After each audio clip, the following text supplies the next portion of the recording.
Hi, and thanks for watching This Week in East Brunswick, the township's own news and information program. This week we'll start with Sandy Udell's interview on the Friends of the Library and their upcoming book sale at the Brunswick Square Mall with Lucretia Lipper, book sale chairperson and member of the Friends of the Library. Our regular features will include health facts with Ken Shalhoub and some interesting information for all the lefties in our audience. Bob Nemzer's Quick Clicks, this week continuing on the topic of lenses. Consumer advocate Adrian Eisner with some last-minute advice on choosing a tax preparer. The Township Council did not meet this week, having been the fifth Monday of the month, but we'll have our usual Township Council review next Thursday. Now here's a quick look at what's on Channel 8 next week. Monday at 10 a.m., join Lenore Kulik for aerobics on Look Great, Feel Great. At 10:30, Spotlight on Education focuses on the guidance services at East Brunswick High School. The School Board Candidates Forum will be recast on Monday night from 7 to 9. Tuesday evening at 7, it's Check It Out from the libraries of Middlesex County. At 7:30, Sports Talk with host John Megliaro. And at 8, Wildlife in Our Landscape with Director of Parks and Recreation, Tom Schuster. Wednesday at 3, the first in a new series of stories from the library.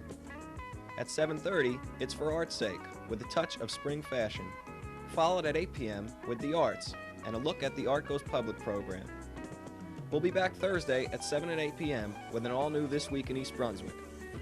At 8:30, it's About East Brunswick with the Mayor.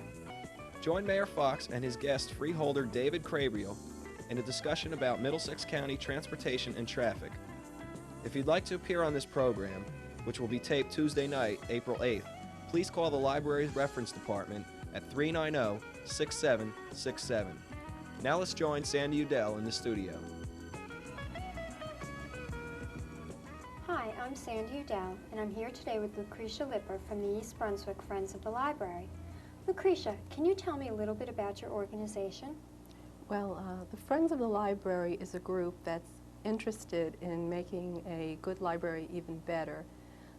We provide money to provide some of the frills as opposed to the basic programs that the library runs. And who belongs to this group? Anyone who wants to. Most of our members are from East Brunswick, but we do have members from the neighboring towns. People might have noticed at the library checkout that we have our membership envelopes there. And we usually do a membership drive coming up soon, so you know, if anyone's interested in joining, you'll find this in the mail. Approximately how many members do you have now? As of our last membership drive, we had close to 1,000, which is, you know, the most ever. That's a lot. Yeah, so we were thrilled with that. Okay, I know you're running a special project that takes all year to put together. You want to tell me a little about it? Yes, this is our 12th annual bargain book sale. We're going to be at Brunswick Square Mall from Monday night, April 7th, through Sunday, April 13th. Monday night will be our preview night. That night only, there'll be a $1 admission fee, but you get the best chance at the vast collection of books we have here. Okay, what kind of books do you have? We have hardcover bestsellers. We have lots of paperbacks. We have mystery and sci-fi. We have a lot of children's books. When we have cooking and hobbies, and texts, you know, news texts and music, art, a section on religion. We really have quite an extensive variety. Where do you get all the books from? These books are donated to us mostly by private citizens, you know, who hear about our book sale and they donate the books? They donate the books. How about, do you get any donations from publishers or? Yes, we usually, you know, we solicit those, and we've gotten new books. We have a section of brand new books also, in addition to the used books that we have. What about the really old books? Are there any good antique finds? You know, we have a collector's corner, and we have, you know, it's some very, very interesting books. It's fun to, you know, discover these as we sort them. You know, very beautiful bindings and very interesting subject matter. So we do have a collector's corner of old books. What do the prices run on the books? Okay. And the current bestsellers are probably the highest price category. They'll be about $3, and all the way down to the children's books, which are priced very low. We have, you can find something for 10 cents because we do want the children to be able to buy their own books. Mm-hmm. And we have sets of encyclopedias, which are priced, according to age. But here's a chance to pick up a set of used encyclopedias for not too much money. So basically, though, most of our hardcover books are between $1 and $3, and paperbacks are 25 cents. And then we have romance paperbacks are going to be priced something like 5 for $1. Like. Who separates all these books and puts them into categories? Well, we volunteers from the Friends spend a lot of time. Actually, it's an all-year-long project. Going through the books that are donated, we sort them onto shelves according to categories, and then from there we'll take them off the shelves, price them, and box them. And Where put do you them store the books? Any place we can. We have some in some of the bathrooms in the library, and we've rented storage space, and that's gotten to be a problem over the year. We're very successful in accumulating books, so storage is a problem. Do you have any other special features that you run along with the book sale? Okay, we're running puppet shows 2 evenings. I believe Wednesday and Thursday evenings there'll be puppet shows at 7 and 7:30.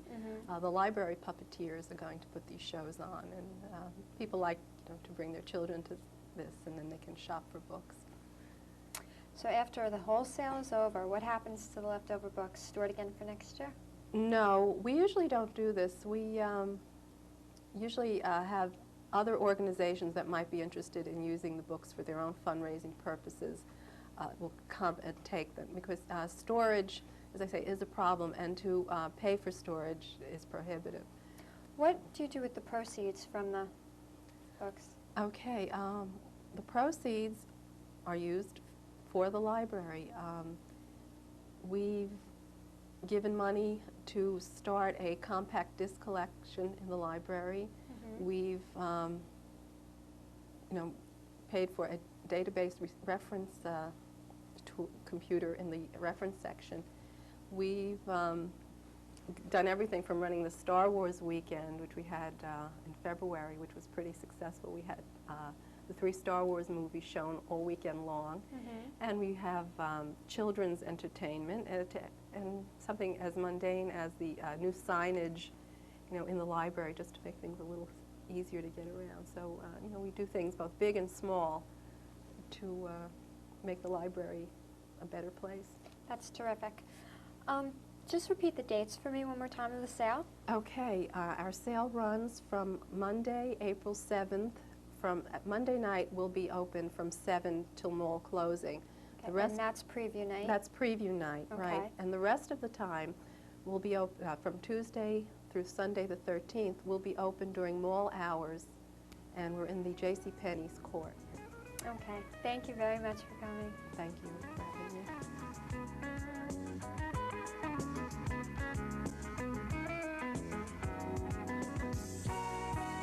Here are some interesting facts for the lefties in our viewing audience.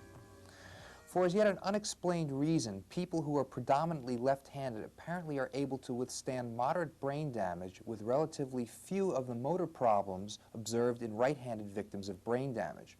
Studies of a limited number of brain-damaged left-handers also indicate that they have a quicker and superior recovery of other functions, such as language and visual and spatial processing, that their right-handed counterparts do not seem to show, says neurophysiologist Jordan Grafman of the Walter Reed Army Medical Center in Washington, D.C. Now, the information for this article was gathered from research performed on Vietnam veterans who were disfigured in some way or had damage in the war.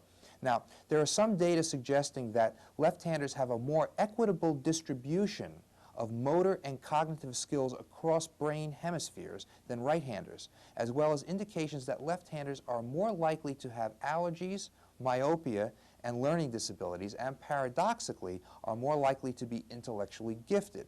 It's not clear if left-handers have a developmental disadvantage compared with right-handers and an advantage in adapting to brain damage, says Grafman. One reason he is reluctant to interpret his data is that it was not possible to conduct handedness tests on brain damage veterans before their injuries occurred. Also, it is not known if healthy left-handers have somewhat poorer motor skills than healthy right-handers across a critical range of performance affected by brain damage. If this were the case, explains Grafman, deficits would appear more pronounced in right-handers because they have more motor ability to lose. Unfortunately, he notes, there is a lack of studies on left-handers, and it's hard to develop an animal model for handedness. But left-handed people are weird in many ways. I'm left-handed, so I can say that. But this is a very interesting development in the case of brain damage in left-handed people. So I'm sure there'll be more on this particular topic. Thanks for watching Health Facts.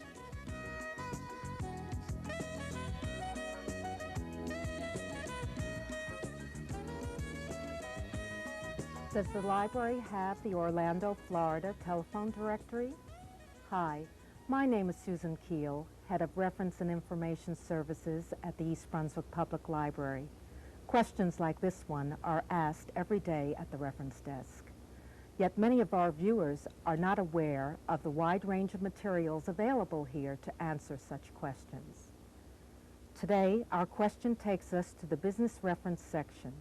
Here we have over 600 directories for cities across the United States and Canada, including all state and provincial capitals.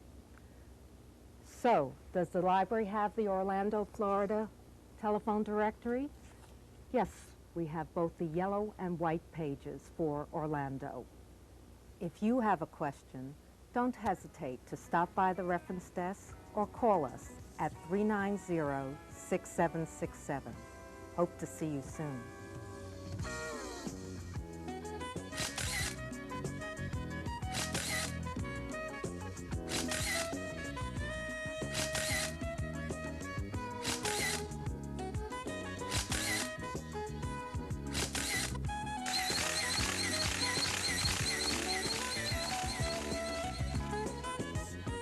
Hi, I'm Bob Nemser. Welcome to Quick Clicks and the continuation of Lenses Part 2. Today's topic, the normal lens. We had previously talked about the convenience of interchangeable lenses of various focal lengths when moving closer or farther away from a subject is inconvenient or impossible. Here is a visual that graphically shows this at a glance. This building, as you see it, was taken from a point with a 28mm wide-angle lens. If from the same point you change lenses to a 35mm lens, like that,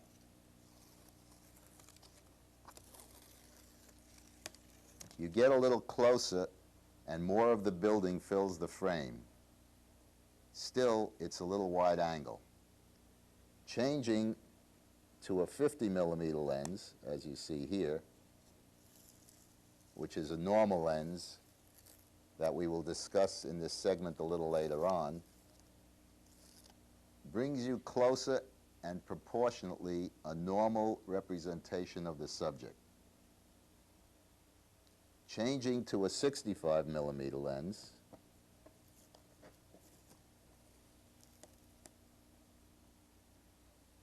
starts to bring you into a telephoto lens category and brings you even closer to the building, as does changing to a 90mm lens, brings you in even a little closer, and changing, not so easily though, changing to a 135mm lens brings you even closer and closer to the building. And finally, a 200mm lens brings you in almost to see within the windows. The 65, 90, 135, and 200 are telephoto or long lenses. The longer the lens from normal, 50 millimeters, the narrower the angle of view and the shallower the depth of field. The 35 and 28 are wide-angle lenses, offering a wider angle of view and greater depth of field than the normal 50 millimeter lens. The normal lens for a 35 millimeter camera, the prime optic that comes along with the camera you purchase, is the fastest of the series of interchangeable lenses. Its widest aperture is usually f2 or f1.8, and its construction is typically either 6 or 8 elements. The focal length of a normal camera lens is the diagonal of the picture size. The diagonal also defines the circle of definition of the lens. To avoid vignetting or losing definition, a lens must be able to cover more than its minimum circle of light. The larger area which a good lens covers is called the circle of illumination. The angle of view of the normal lens is about 45 to 50 degrees. For a full-frame 35 millimeter negative, the picture size is 24 by 36 millimeters, or about 1 inch by 1.5 inches, and the diagonal is 43.2 millimeters, or 1.7 inches.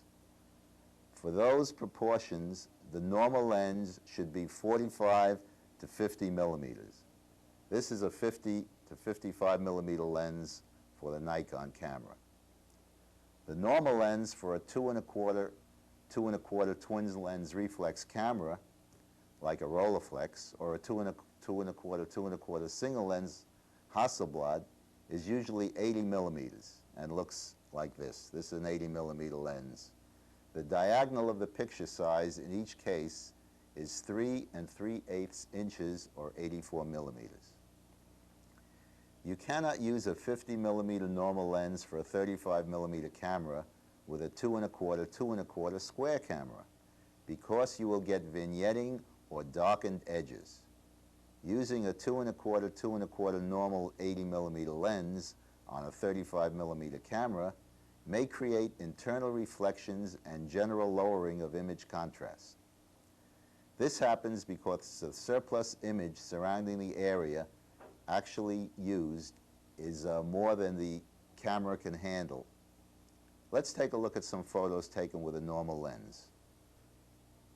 This black and white photo at the Edmund Pettus Bridge in the March on Selma was taken with a normal 50 millimeter lens. As was this photo of the group singing at a school play. These next 3 color slides were also taken with a normal lens. Here we see Burt Reynolds at a tennis tournament in Miami Beach, Florida. And this next photo shows my answer to the Pablo Casals famous photo of him walking on the beach with an umbrella. And next we have Liberace teaching a cooking class at Macy's basement. Here are some tips on the care of your lens. A, always keep your lens covered when not in use. Never take it apart yourself for cleaning. The lens was put together in an air-conditioned, dust-free room. If you try it, you will let dust and moisture get between the elements with drastic results. Do not expose the lens to sun for a long period of time, and do not subject it to extreme variations in temperature. Never put your fingers on its glass surface. If you do, immediately breathe on it and gently wipe it with a piece of lens tissue. Do not drop or jar your lens, and never use alcohol or other solvents to clean it. Our next segment will feature telephoto lenses, their characteristics and uses. So until then, keep clicking.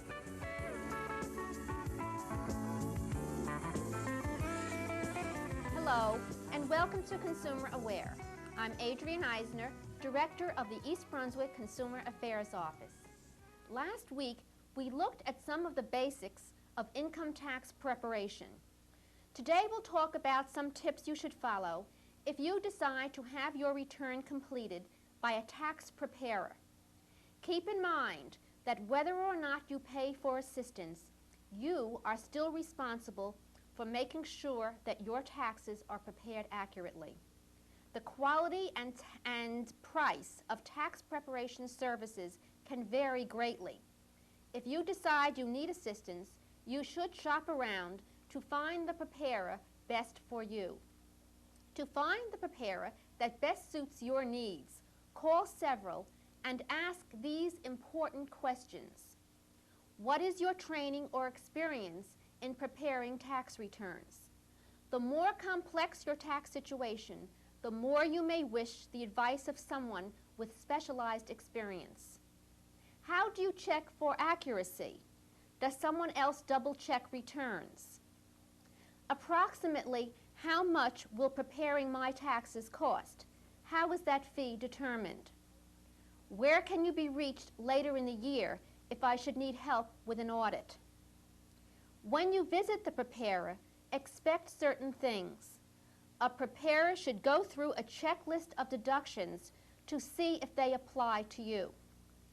The preparer should enter his or her name and Social Security number or federal identification number on your return. A preparer should not guarantee you a refund before completing your return, suggest that you claim non-existent deductions, or commit any other improprieties. A preparer should not ask you to sign a blank return or one that is completed in pencil.